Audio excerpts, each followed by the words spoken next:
السلام عليكم. ازيكم؟ يا رب تكونوا بخير. بقالي فترة حابب ان انا اتكلم في الموضوع اللي انا هتكلم فيه النهارده ده، بس بحاول اجيب له كذا سكة ادخل بيها في الموضوع و يعني مش عارف، لدرجة ان انا يعني حاولت ان انا اتفرج مثلا على فيديوهات كتيرة بتتكلم في النقطة دي. لقيت ان الموضوع كبير جدا جدا، يعني هو مرض منتشر يعني جدا. بس انا هحاول ان انا اتكلم فيه من ناحية بسيطة شوية، يعني مش من ناحية، مش علاج من الناحية المرضية اللي موجودة. يعني عايز اتكلم عن ان انت فجأة تلاقي كل الظروف بتجبرك ان انت تكون لوحدك، مش ان انت بتختار ان انت تعتزل الناس وتعتزل الدنيا وتعزل نفسك عن كل حاجة حواليك. لا، بتكلم عن ان يعني كل الظروف المحيطة حواليك بتبعدك عن صحابك، بتبعدك عن الانفايرمنت اللي انت موجود فيها. الظروف اللي حواليك كلها بتجبرك ان انت تكون لوحدك. انا لما حصل معايا ده حسيت ان الموضوع ما كنتش فاهم يعني ليه بيحصل معايا كده، وايه فايدة ان انا يحصل معايا ده. كنت متضايق جدا وحاسس ان انا لوحدي ومش عارف، يعني بصحى الصبح لوحدي، بشتغل حتى في البيئة اللي انا فيها في شغلي حاسس ان انا لوحدي، برجع البيت حاسس ان انا لوحدي.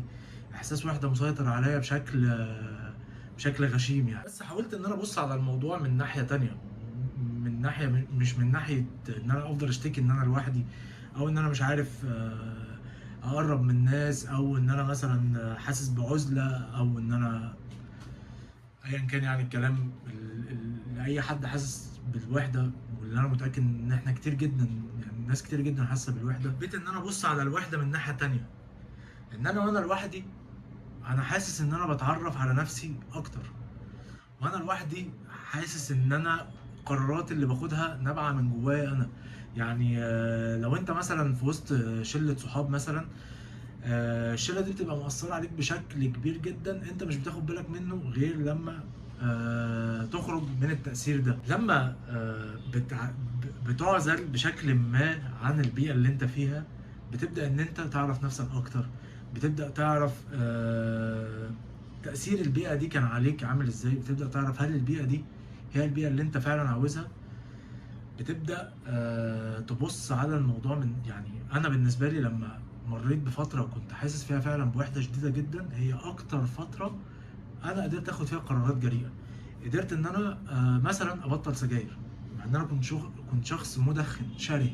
انا كنت بحب التدخين. قدرت ان انا اقدر ان انا احافظ على صحتي بشكل اكتر. قدرت ان انا اهتم باكلي. قدرت ان انا بدات مثلا ان انا اعمل محتوى وانزل واتكلم واعمل فيديوهات، حتى لو الفيديوهات مش في المستوى.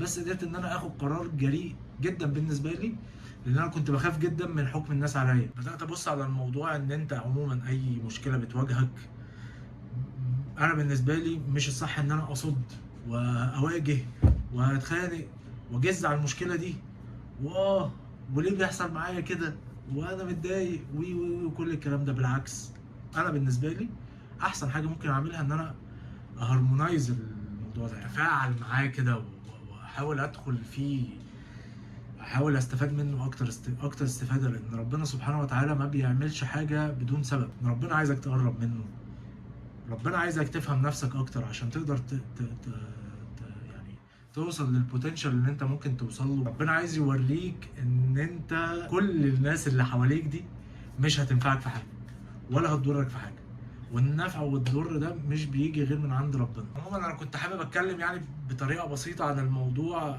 اتمنى لو اي حد مر بفتره وحده، مره حس ان هو لوحده، او مر بفتره وحده وقدر يتخطى الموضوع ده، يشارك معانا تجربته فيها. السلام عليكم ورحمه الله وبركاته.